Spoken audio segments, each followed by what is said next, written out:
Bonjour, Saint-Esprit, nous voici encore aujourd'hui. Êtes-vous cet arbre? Ça, c'est la question. Que tout ce qui arrive, les tempêtes, l'éclair, la pluie autour de vous, mais vous tenez toujours ferme. La racine est profondément ancrée dans le sol. C'est pour cela que les feuilles, les branches peuvent bouger, mais l'arbre ne va pas tomber. Mais la question est, est-ce que vous êtes cet arbre? Alléluia. Jésus-Christ a dit dans Matthieu chapitre 7, lorsque la pluie viendra, ou lorsque la tempête viendra et frappera cette maison et frappera cet arbre, si c'est bâti sur le rocher, elle va tenir ferme. Voici l'arbre, votre corps, la partie visible de moi. C'est la partie de mon être qui est exposée aux situations autour de moi.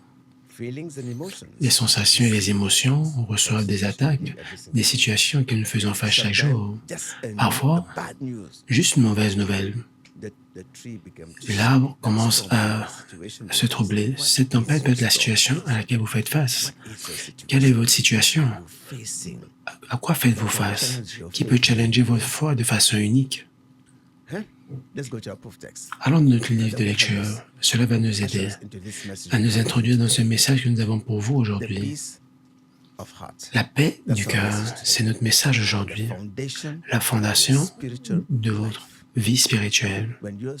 Lorsque votre vie spirituelle est enracinée sur la paix du ciel, rien à l'extérieur ne peut troubler votre foi. Rien, absolument rien. Amen. Alors, allons dans le livre d'Ézéchiel. Ézéchiel 37, verset 36. Lisons. Est-ce que vous êtes là-bas avec moi? Alors, plus encore, je ferai une alliance de paix avec eux. Mon tabernacle également sera avec eux. En effet, je serai leur Dieu et ils seront mon peuple. Les nations sauront également que moi, le Seigneur, j'ai sanctifié Israël lorsque mon sanctuaire est au milieu d'eux pour toujours. Une alliance de paix. Qui est en train de parler? Dieu. Dieu de alliance de paix.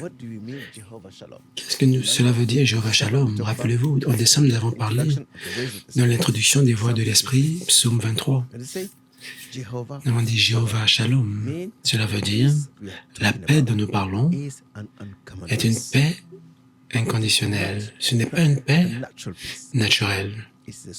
C'est une paix supernaturelle. Et Dieu dit, le signe de son alliance entre vous, moi et lui, c'est la paix du ciel. Parfois, nous disons, ça c'est la paix du ciel. C'est quoi la paix du ciel? La paix inébranlable de Dieu. Rien, absolument rien, ne peut affecter cette paix, parce que c'est la paix du cœur, absolument. Tu as vu l'arbre se tenir ferme sur la terre. Rappelez-vous ce que le Seigneur a dit dans Matthieu 16. Sur ce rocher, je bâtirai mon église et les portes de l'enfer ne prévaudront pas contre elle. Maintenant, nous parlons de l'alliance de paix. Cela veut dire que dans l'évangile de Jésus-Christ dont nous parlons aujourd'hui, le signe de cette alliance, c'est la paix du cœur. Je répète, la paix du cœur. Comment savons-nous que Dieu est avec nous au milieu de nos tempêtes? Je pense que la seule façon dont vous pouvez savoir, c'est lorsque vous avez cette paix à l'intérieur, même si vous ne pouvez pas l'expliquer, même si tout à l'extérieur semble être en train de s'écrouler, vous avez toujours cette paix au-dedans de vous qui vous fait savoir que vous n'êtes pas seul, parce que Dieu est avec vous. Alléluia. Jean 14, verset 27. Maintenant, le Seigneur qui a fait la promesse dans le livre d'Ézéchiel est venu sur la terre pour établir ce qu'il a promis. Le Seigneur de l'Alliance, c'est Jésus-Christ. Jean 14, verset 27. Ça, c'est la promesse pour vous. Est-ce que vous vous apprêtez à recevoir cette promesse? Ma paix que je laisse avec vous, ma paix que je vous donne, non pas comme le monde donne, que je vous la donne. Ma paix, c'est ce que Jésus-Christ a dit. Ma paix que je laisse avec vous. Il n'a jamais dit la paix que je vous donne. La paix que je laisse avec vous, c'est pour rester. Qui est cette paix? Le Saint-Esprit. Quand Jésus-Christ est venu, il n'est jamais venu seul. Lorsqu'il est parti, il ne nous a jamais laissés seuls. Le Saint-Esprit est venu, il est avec nous aujourd'hui. Ma paix, je vous la laisse. Continue. Ma paix, je vous la donne. Ma paix, je vous la donne. Non, pas comme le monde donne. Qui vous donne le Saint-Esprit? Jésus-Christ. C'est pour cela qu'il est notre repos. La paix que je laisse avec vous, pas comme le monde donne. Le monde peut vous donner la paix. Quelle est la différence entre la paix du monde et la paix du ciel? Il y a une grosse différence. La paix du monde est à l'extérieur et elle est temporaire. Pourquoi c'est temporaire? La paix du monde peut vous donner la paix de conscience, mais pas la paix du cœur.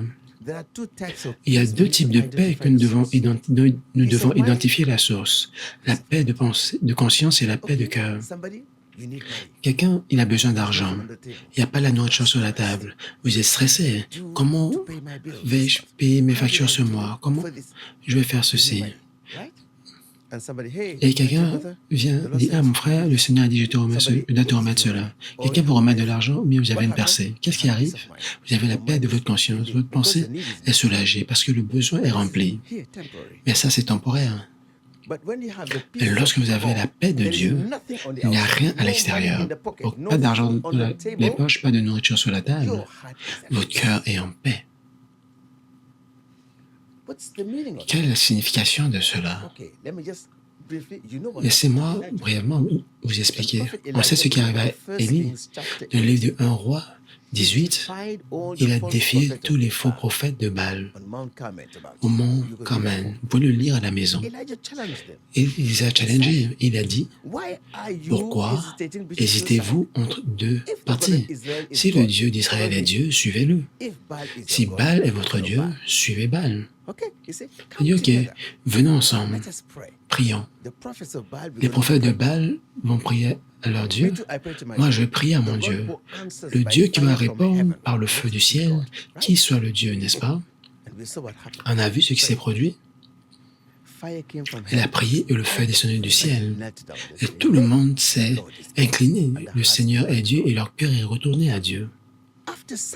Après un tel acte glorieux, Jézabel a dit à Élie, « Toi, ce que tu as fait à mes prophètes, demain, ta tête, je la couperai. » Et le grand Élie a fui pour sa vie. Qu'est-ce que vous pensez qui a été la cause, Ruth? Pourquoi un si grand prophète qui était audacieux pour challenger le roi et tout le monde et tous ces faux prophètes de Baal, lorsque le feu est venu, il a exécuté tous les faux Dieu, des faux prophètes, il a fait des choses extraordinaires et la femme a dit, demain, toi, ce que tu as fait à mes prophètes, je te le ferai. La Bible déclare quand Élie a vu cela, il a fui pour sa vie, il allait dans le désert. Son cœur était troublé. Je dirais que ses pensées étaient troublées. C'est ça la différence entre les deux types de paix. La paix du cœur et la paix de pensée. Lorsque nous sommes exposés à des situations, notre pensée est le premier. Notre intellect est le premier à recevoir le choc. Parce que cela va affecter, premièrement, un petit va affecter, premièrement, votre pensée. Parce que quand les mauvaises nouvelles arrivent, vous commencez à penser. Notre pensée est affectée, exposée à des choses qui sont inconsistantes à l'Esprit de Dieu. Notre esprit est contrôlé, connecté à ce corps. Ce corps est connecté à la dimension des émotions. Si quelque chose se produit, vous avez la douleur, l'inquiétude va venir. Vous recevez une mauvaise nouvelle, l'inquiétude va venir. Tout affecte notre pensée, notre système de pensée. Lorsque nous ne voyons pas la solution immédiate, nous nous inquiétons. Élie était inquiet. La peur a pris le dessus sur lui. Il a fui dans le désert. C'est impossible de traverser un désert sans nourriture. Mais cet homme était tellement submergé, il a dit, Seigneur, tue-moi. C'est arrivé à Moïse. Allez lire le livre de Nombres. Le fardeau est devenu tellement qu'il a dit, pourquoi est-ce que tu me traites comme cela? Il a dit la même chose. Devrais-je donner naissance à ce peuple? Exactement. Il était tellement frustré. D'une façon, je pense un peu au confort. Peu importe les grands héros de la foi, dont vous lisez l'histoire de la Bible, ils sont tous passés par des situations qui ont challengé leur foi, qui les ont donné envie d'abandonner. Et la question est-ce qu'ils ont abandonné? Non, malgré qu'ils étaient tentés de le faire. C'est pour cela que être tenté de dire que c'est trop, ça me submerge, c'est normal de sentir cela.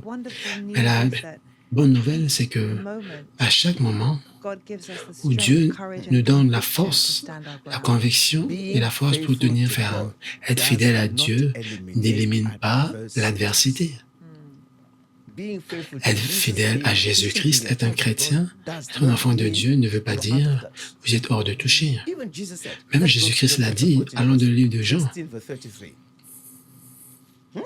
16, verset 33. Qu'est-ce que Jésus-Christ vous a dit à vous et à moi? Il aura dit, Jean 6, verset 33, car ces choses dont je vous ai parlé, qu'en moi vous aurez la paix. Peux-tu le redire encore? Ces choses dont je vous ai parlé, en moi vous aurez la paix. Ça veut dire, vous ne pouvez pas avoir la paix sans Jésus-Christ. En moi, vous avez la paix. Je vous dis que ce trouble va arriver. Peux-tu lire le verset 22? Luc, les gens comprennent. Voici, l'heure vient, et elle est déjà venue. Vous serez dispersés, chacun de son côté, et vous me laisserez seul. Il a dit, des situations arrivent aujourd'hui. Vous êtes fidèles à moi, tout va bien. Rappelez-vous ce que le prophète Joshua a dit, quand la mer est calme, lorsque le vent est calme et la mer est calme, personne n'est réellement testé. Lorsque tout va bien, en disant Alléluia, Alléluia, mais Jésus-Christ a dit, le temps est venu, votre foi va être challengée. Chacun d'entre vous, vous allez m'abandonner. Mais je ne suis pas seul, parce que le Père est en moi, oh mon Dieu. Ça, c'était la paix de Christ. Jésus-Christ a dit, vous allez m'abandonner, je ne suis pas seul, mais le Père est avec moi. Cela veut dire, il dit au verset 33, je vous ai dit ces choses afin que vous ayez la paix en moi. Je vous dis, ce trouble dans le monde. Dans le monde, vous aurez des tribulations dans ce monde. Mais prenez courage, j'ai vaincu le monde pour vous. Vous qui dites, oh mon Dieu, c'est trop pour moi, Dieu m'a abandonné, vous commencez à être troublé comme une feuille. Le Seigneur dit, j'ai vaincu le monde, vous aurez la paix en moi. Et je pense que ça, c'est la clé. Aussi simple que cela puisse sembler, nous oublions souvent cela. Nous cherchons la paix dans d'autres choses. Nous cherchons des rafraîchissements temporaires dans d'autres endroits, alors que la véritable paix est trouvée en Jésus-Christ. Nous cherchons la paix là où il n'y a pas la paix. Vous pensez que si vous avez l'argent, vous aurez la paix. Il y a beaucoup de personnes qui ont l'argent mais qui n'ont pas la paix. Vous vous dites, si je peux simplement vivre dans ce pays, si je peux simplement avoir ce travail, si je peux simplement me marier à cette personne, j'aurai la paix. Quelle est la différence entre la paix de pensée et la paix du cœur? Il a dit, vous aurez la paix en moi. C'est ce qu'il a dit. Si vous manquez d'argent, l'argent est votre problème, vous êtes en bonne santé, vous êtes inquiet. Donc vous êtes en bonne santé. L'autre, il a l'argent, mais il a des problèmes de santé. Il est inquiet concernant sa santé. Certains peuvent avoir de l'argent et la bonne santé, mais ils sont inquiets par rapport à leur mariage. Dans chaque section de la vie, il y a toujours quelque chose qui peut activer l'inquiétude, l'anxiété. Mais cela, c'est les pensées, parce que la pensée scrute tous les aspects de votre vie. Regarde le compte bancaire, oh, ça va bien, la paix de penser. Quand le docteur dit le diabète, oh mon Dieu, qu'est-ce qui va m'arriver? L'inquiétude, l'inquiétude, l'inquiétude. Ça, c'est la pensée. Mais celui-ci est votre source. Lorsque vous avez la paix du cœur, peu importe le trouble à l'extérieur, celui-ci va tenir ferme, c'est la racine. Ce n'est pas relié aux besoins extérieur. Celui-ci, c'est pour cela que votre vie spirituelle va tenir votre vie pour toujours. C'est la fondation. Si la fondation est solide, si vous avez la paix, votre vie va être sécurisée sur cela. C'est la fondation. C'est le moteur qui détient notre vie. Il a dit, Jésus-Christ a dit, en moi vous aurez la paix. En moi, cela veut dire, Jésus-Christ est la personne qui vous donne cette paix au milieu des troubles. Vous aurez la paix. C'est ce qu'il a dit. Vous aurez des tribulations, mais prenez courage, en moi, j'ai vaincu le monde. Il n'a jamais dit que vous n'aurez pas de troubles. Les troubles vont toujours venir. Et si nous continuons à penser que nous cherchons quelque chose, nous cherchons une situation qui ne va pas nous frustrer, une relation qui ne va pas nous challenger, ou qui ne va pas nous frustrer, alors ici, ce n'est pas le paradis. Nous ne sommes pas au paradis, nous sommes toujours sur cette terre. Nous n'avons pas encore rejoint notre maison céleste. Donc, il y aura ces choses. La frustration, toutes ces choses qui vont nous provoquer. La question est, avez-vous trouvé la paix en Jésus-Christ? Car c'est seulement la paix en Jésus-Christ qui va rester. Beaucoup sont venus à Jésus-Christ, cherchant la paix, et lorsque leur paix est venue, ils ont oublié toute chose et ils sont retournés dans le monde. La paix que Jésus-Christ vous donne, c'est la paix pour toujours. Elle n'est pas temporaire, c'est la paix permanente. Et lorsque cette paix est ancrée dans votre cœur, rien ne va ébranler votre foi. C'est la paix du ciel, la paix de conscience, la paix de cœur que Jésus-Christ veut vous donner. Je parlais d'Élie. Quand Élie a couru dans la présence de Dieu, dans 1 Roi, chapitre 15, il allait dans le désert et l'ange a dit, « Où tu vas, c'est trop loin. » Dieu lui a donné à manger à 2 reprises. Il a marché pendant 40 jours et 40 nuits dans la présence de Dieu. C'est ma question à chacun d'entre vous. Pourquoi est-ce que Élie avait besoin de marcher 40 jours et 40 nuits de la maison, dans la montagne de Dieu pour écouter la voix de Dieu? N'était-il pas le prophète de Dieu qui avait écouté la voix de Dieu en Samarie? Pourquoi avait-il besoin de faire une aussi grande distance pour chercher Dieu qu'il ne pouvait pas voir? Pourquoi Élie ne pouvait pas entendre Dieu là où il était? Parce qu'il était submergé. J'aimerais vous dire quelque chose. Notre système de pensée joue un grand rôle dans l'écoute de la voix de Dieu. Veillez et priez. Votre intellect joue un grand rôle. Dieu peut parler dans votre cœur. Mais l'esprit ici ne peut pas contrôler ce corps sans passer à travers votre système de pensée. Votre système de pensée doit être en coopération avec votre cœur pour marcher dans la foi. Si Dieu dit, Racine, je suis ici, n'aie pas peur. Et j'entends cette voix. Je reste calme, mais si cette pensée ne peut pas, mon système de pensée ne peut pas l'écouter, vous allez continuer à vous inquiéter parce que vous ne discernez pas ce que Dieu vous parle. Dieu vous donne des rêves, vous ne comprenez pas parce que vous êtes inquiet. Comme Moïse dans Exode 6, verset 9, est venu et a rencontré son peuple en Égypte. Il a dit, Dieu m'a parlé, le temps est venu, il va vous délivrer, votre servitude, vos blocages, c'est terminé.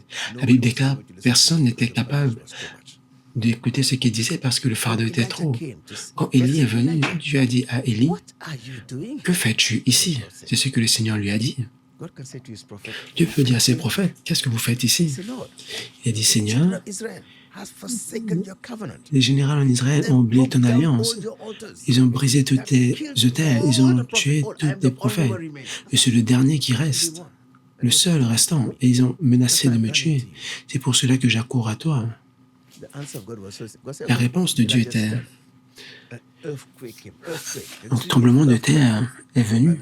La Bible déclare, il y avait un tremblement de terre, mais Dieu n'était pas dans le tremblement de terre. Après, un feu est venu. Dieu n'était pas dans le feu.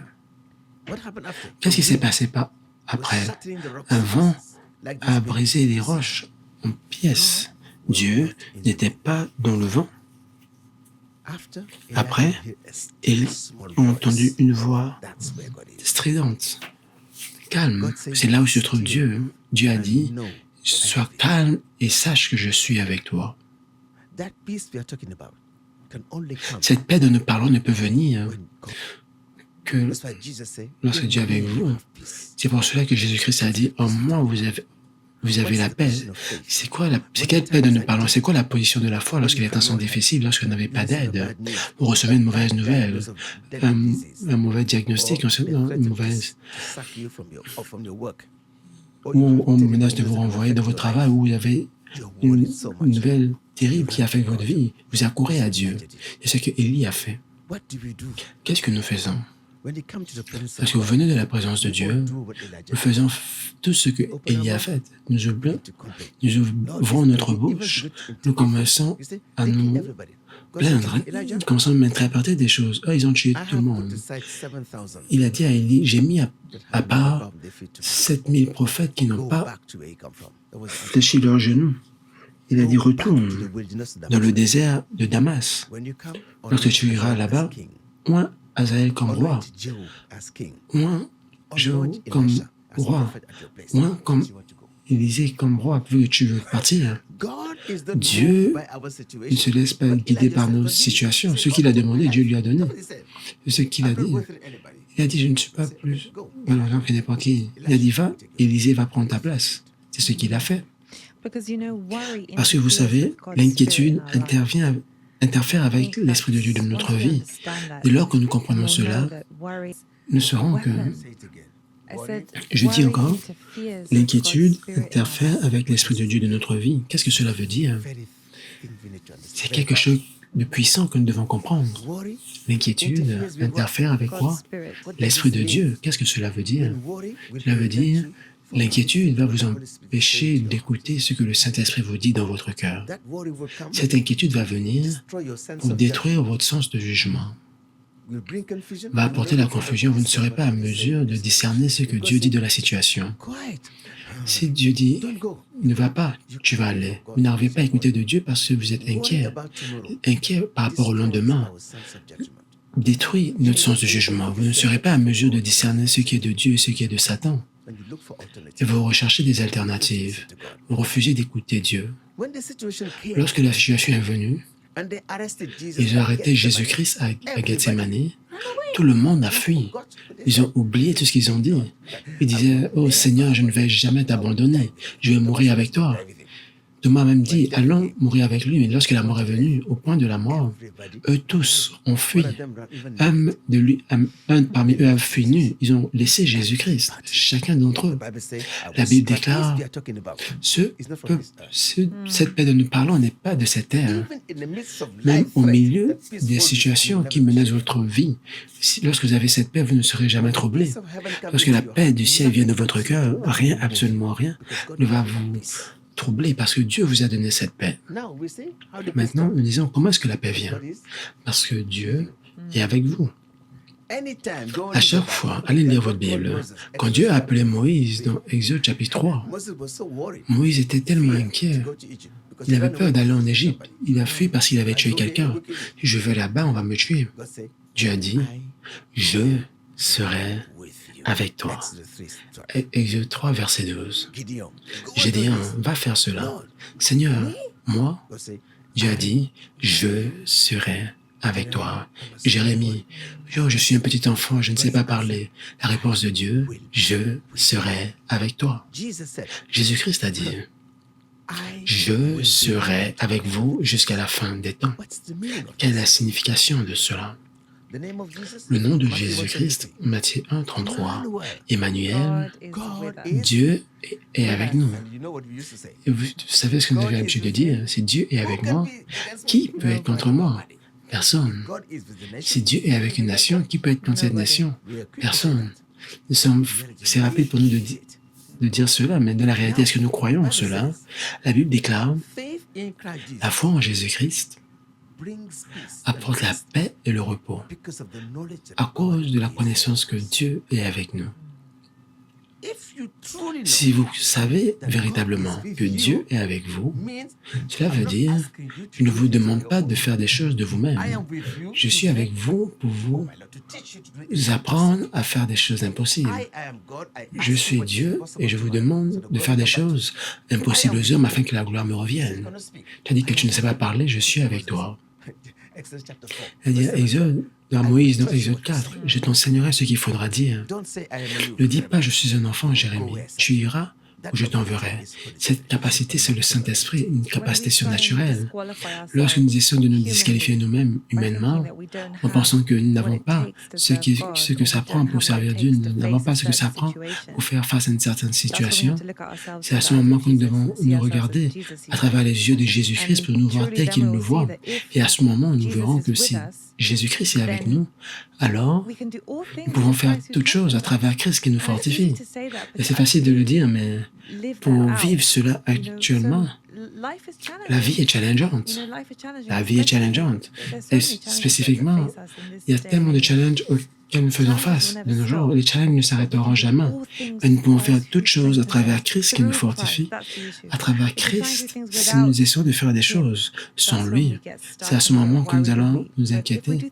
Mais si nous faisons les choses à travers Jésus-Christ, nous allons réaliser que nous allons ressortir plus fort parce que cette paix est en lui.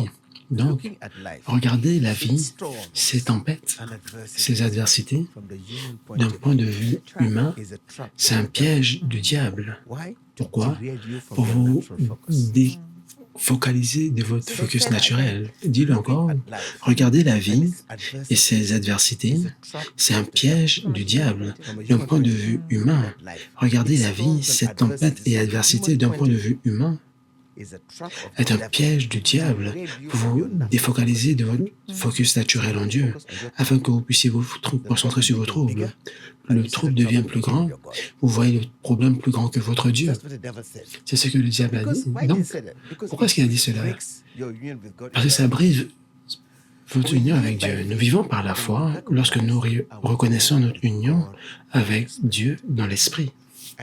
Je répète, nous vivons par la foi, nous répondons par la foi, nous dominons par la foi lorsque nous reconnaissons, lorsque nous focusons sur le naturel et oublions le volet spirituel. Lorsque nous regardons à travers l'esprit, nous devenons plus grands et nous regardons Satan comme petit, mais si nous regardons de le naturel, il va paraître plus grand que notre Dieu. Donc, quelle est la réponse?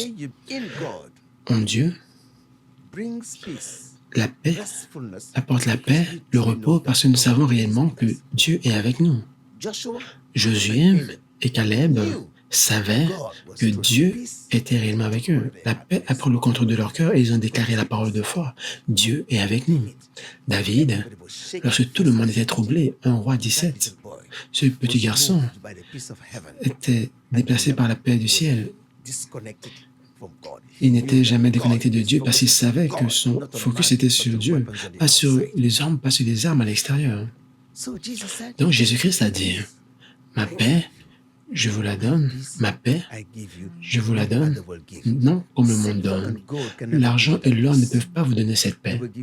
Cela va vous donner la paix temporaire.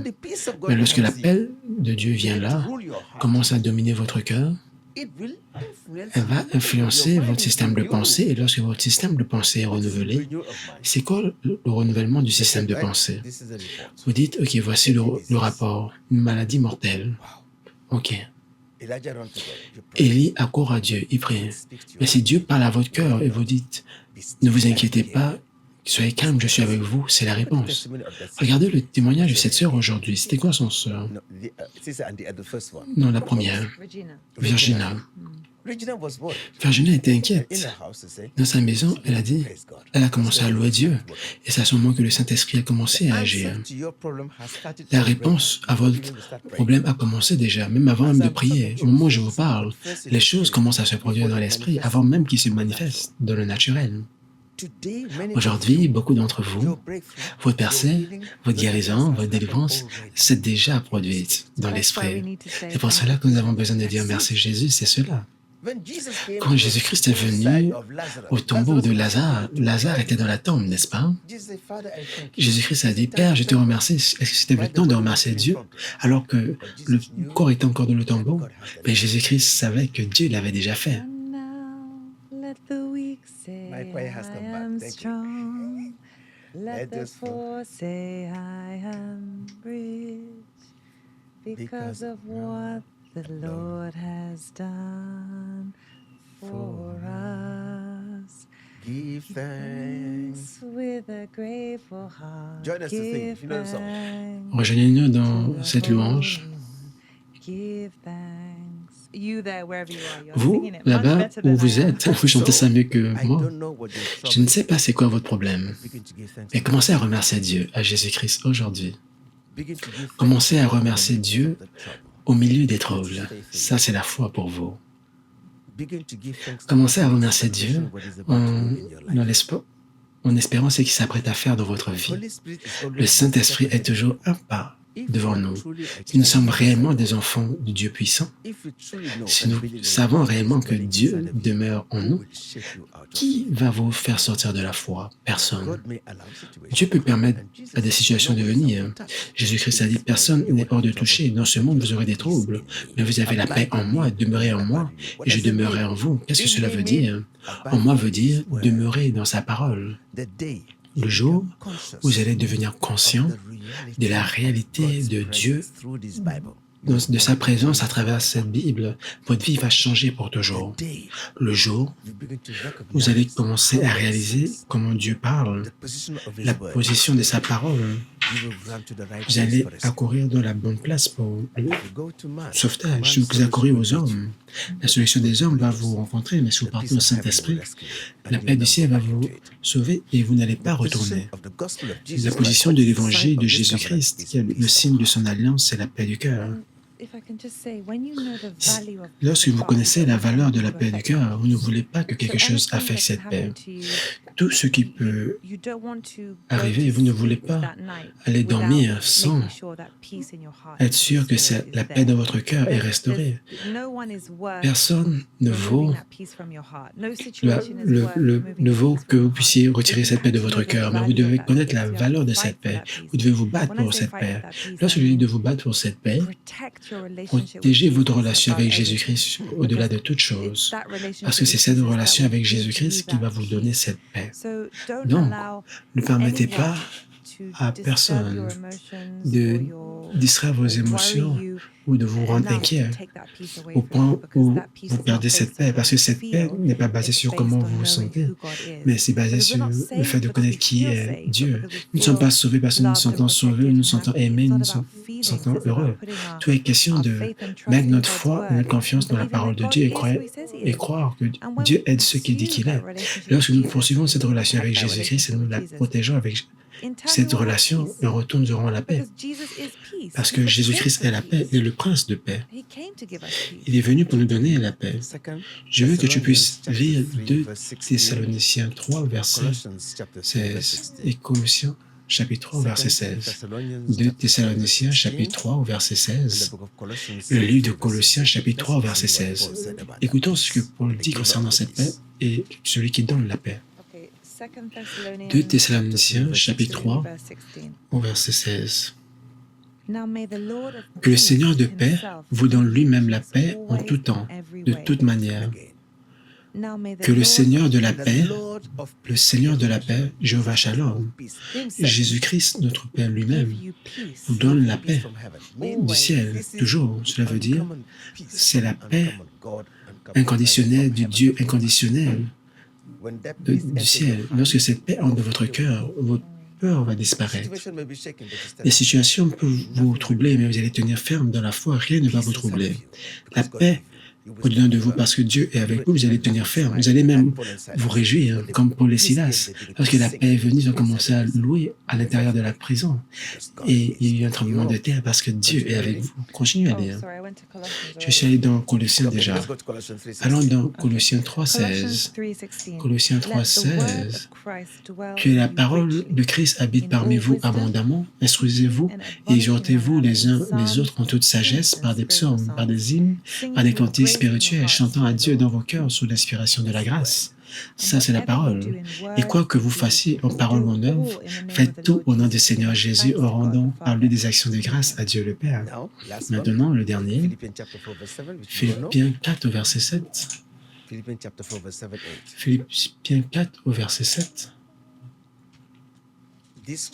Ces écritures, vous êtes supposés les connaître, méditer sur elles Et cette semence sera utilisée par le Saint-Esprit pour apporter la paix dans votre vie aujourd'hui au nom de Okay, I'm going to Jésus, si start vous off from verse croyez. 6. Je vais commencer au Philippians 4 verset from verse 6. 6. Be Philippiens 4, anxious for verset 6. nothing, Ne vous inquiétez but de in rien, everything by mais en toute prayer and chose, faites connaître vos supplication besoins à with Dieu par des prières et thanksgiving. des Let your supplications requests be made avec known des to actions God. de grâce. And the Et la peace paix of de God, Dieu, qui which surpasse surpasses toute all intelligence, understanding, will guard your gardera vos hearts cœurs et and vos minds pensées en through Jésus-Christ. Christ Jesus. Prenez note d'un verset. Il a dit quoi? La paix qui surpasse toute compréhension. Quelle est la signification de cela? It means it's uncommon. Quelle est la It's heavenly signification de peace. cela? C'est la paix, elle surpasse It doesn't toute make sense compréhension. naturally. Elle ne fait pas de sens naturellement. Lorsque votre système de pensée est fermé et vous n'arrivez pas à comprendre, cette paix est là, c'est au-delà de ce que vous pouvez voir ou ce que vous pouvez craindre. Elle surpasse toute compréhension. Lorsque votre intelligence est embrumée par la peur, lorsque la paix vient, elle est supernaturelle. Elle domine toute chose que vous pouvez voir à l'extérieur. Votre intelligence, votre pensée ne peut pas affecter cela, mais elle peut affecter votre pensée. Lorsque vous avez cette paix, rien à l'extérieur qui peut affecter votre cœur, ne peut pas affecter votre pensée. Votre cœur sera guidé par la parole de Dieu. Que la paix qui surpasse toute compréhension. Cela veut dire, lorsque tout le monde voit la pauvreté, vous souriez. Qu'est-ce qui ne va pas avec cet homme? Il est pauvre et il se met à sourire. Personne ne le comprend. Il n'est pas supposé pleurer. Qu'est-ce qui ne va pas avec toi? Parce que la paix qui surpasse toute compréhension humaine dépasse, donc, domine votre cœur. Et la paix de Dieu qui surpasse toute compréhension va garder votre cœur et votre pensée en Jésus-Christ, pas juste votre cœur et votre pensée. Et j'aime la parole qu'il a utilisée, Dieu. C'est ce qui va vous protéger contre les attaques de l'ennemi de notre âme. C'est la meilleure des armes parce que nous devons être armés intérieurement, vous savez, parce que la paix de Dieu sera votre garde dans votre cœur et dans votre pensée contre les flèches d'affliction, de mésentente que l'ennemi va vouloir amener contre vous. La paix de Dieu, si vous avez la paix de Dieu, rien ne peut retirer cela. Pourquoi garder votre cœur et votre pensée? Parce que votre cœur est la dimension de la révélation de Dieu. Votre pensée est la dimension de la compréhension qui contrôle votre corps. Vous ne serez jamais submergé, vous allez agir et parler correctement. C'est pour cela que David, au milieu des troubles, a dit, Seigneur, Saint-Esprit, mets une veille à côté de ma bouche. Aide-moi à évaluer chaque pensée et garde chaque parole que je déclare. Lorsque le Saint-Esprit vient, il va apporter la paix de la révélation de votre cœur. Et à ce moment, il va affecter votre pensée en renouvelant votre intelligence au point de la compréhension. Il vous dira, ça c'est ma volonté, ne t'inquiète pas. Demain, je ferai ceci et cela sera terminé. Et votre cœur est totalement renouvelé, la paix vient. La paix du cœur, parce que Dieu a parlé, la paix de conscience, parce que vous comprenez vos situations, n'est pas une situation qui va vous amener à la mort. C'est ce qui a préservé Joseph lorsqu'il était dans le puits sec. C'est ce qui l'a préservé lorsqu'il était vendu comme esclave d'une terre étrangère. La paix de Dieu va garder votre cœur et votre système de pensée en Jésus-Christ. Prenez note. N'oubliez pas, en Jésus-Christ. En moi, vous aurez la paix. En moi, en moi. Si Jésus-Christ, le rocher de tous les âges, demeure en vous, rien ne va vous troubler si votre corps tremble. Cette parole ne va jamais se troubler. Jésus-Christ est Dieu. Ma paix que je vous laisse, ma paix que je vous donne, pas comme le monde la donne. Prenez courage, j'ai vaincu pour vous. Le vainqueur est Jésus-Christ. C'est la victoire de Jésus-Christ qui vous donne la victoire. Supernaturelle, spirituelle, la victoire assurée. Donc aujourd'hui, quelle est votre situation? Faites-vous face à la dépression, au désespoir? Êtes-vous condamné par les personnes, rejeté? Êtes-vous seul? Pas d'issue de sortir? Vous êtes malade? Vous vous retrouvez absolument isolé, comme si la fin est venue. Votre système de pensée est submergé. La dépression a pris le contrôle. Les pensées négatives viennent de votre pensée, de votre cœur. Vous n'avez pas d'espoir de réponse. Aujourd'hui, je vous dis, Jésus-Christ va apporter sa paix dans votre cœur. Si vous apportez vos problèmes aux mains de Jésus-Christ, il va mettre sa paix dans votre cœur aujourd'hui, la paix du ciel. Alléluia, lorsque cette paix vient, vous allez commencer à remercier Dieu. Et votre foi sera ancrée sur le rocher solide. Vous allez commencer à sourire. Vous allez commencer à sourire parce que l'objectif du diable, c'est de vous amener à douter de Dieu de votre cœur, de retirer cette paix. Comment est-ce que Satan est vaincu? Il va utiliser des situations pour affecter votre système de pensée pour que vous fuyiez Dieu, vous brisez votre focus. Mais avec cette paix, plus il arrive, plus vous accourez à Dieu. Plus il vous attaque, plus vous priez, plus vous méditez. Et plus vous approchez de Dieu, il est défait parce que son objectif, c'est de vous séparer de Dieu. Plus vous priez davantage, vous croyez davantage, vous vous déplacez davantage. Quand Dieu dit assez, c'est assez, votre ennemi va fuir devant vous. C'est la victoire dont la Bible parle dans le livre de Jean. Peu importe qui est né de Dieu, il domine le monde. C'est quoi cette victoire? C'est celui qui croit que Jésus-Christ est le Fils de Dieu. Vous pouvez voir, tout ce dont nous parlons ici est ancré en lui, Jésus-Christ. Lorsque vous êtes en lui, lorsque le vainqueur demeure en vous, vous allez vaincre tout obstacle, vous n'aurez plus de crainte, vous n'allez plus vous inquiéter parce que Jésus-Christ, Emmanuel, Dieu, est avec vous aujourd'hui. Donc, je pense que la chose clé à reprendre aujourd'hui de ce message, il y a beaucoup de choses clés qu'il faut prendre. La chose qui a gardé mon cœur, c'est que les gens cherchent la paix aujourd'hui. Les gens recherchent la paix parce qu'ils sont inquiets, ils sont anxieux, ils sont submergés. Ils recherchent quelque chose qui peut relaxer leur système de pensée, relaxer leur corps. Ils recherchent la paix partout. Et il y a des gens qui semblent avoir toutes choses à l'extérieur, recherchent quand même la paix. Même ceux qui ont ce que vous recherchez, ils cherchent toujours la paix. Donc, au lieu de rechercher la paix, je dirais, à partir de ce message que nous avons appris aujourd'hui, rechercher Jésus-Christ, parce que c'est seulement lorsque nous recherchons Dieu, nous mettons notre relation avec lui premièrement, que cette paix vient de notre cœur. Et ce n'est pas parce que nous recherchons cette paix nécessairement, mais c'est parce que c'est une conséquence de cette relation avec Jésus-Christ. La paix du ciel et cette paix du cœur sera à l'intérieur de nous. C'est pour cela que la Bible dit, lorsque nous cherchons premièrement le royaume des cieux et sa justice, et toute autre chose sera ajoutée par la suite. Et l'une des choses qui sera rajoutée, c'est la paix du cœur. Et parce que peu importe ce que vous accomplissez sur cette terre, sans la paix du cœur, cela va vous donner du stress et cela va devenir un fardeau pour votre vie. C'est la parole pour vous aujourd'hui. Venez à moi, vous tous qui êtes fatigués et chargés, je vous donnerai du repos. C'est ce que Jésus-Christ a dit. Venez à moi, vous tous qui êtes fatigués et chargés, je vous donnerai du repos, je vous donnerai la paix. Ma paix, la paix inconditionnelle de Jésus-Christ, la paix inconditionnelle du Dieu inconditionnel va dominer votre cœur et votre pensée aujourd'hui en Jésus-Christ, si vous croyez. Donc, assurez-vous que vous avez pris de bonnes notes de ce message concernant la paix du cœur, la paix du ciel, la paix de Jésus-Christ. Que cela puisse demeurer guider votre cœur. Ça, c'est notre héritage en Jésus-Christ. C'est ce que cela signifie d'être un croyant. La paix de conscience, la paix du cœur, c'est notre héritage. Il n'y a rien de plus valorisant que cela. Alors, protégez votre relation avec Dieu, protégez la paix du cœur à l'intérieur de vous, ne permettez aucune situation, aucun vent, aucune tempête, aucune pluie autour de vous de retirer cette paix de cœur au-dedans de vous, parce que ça, c'est votre connexion à Jésus-Christ.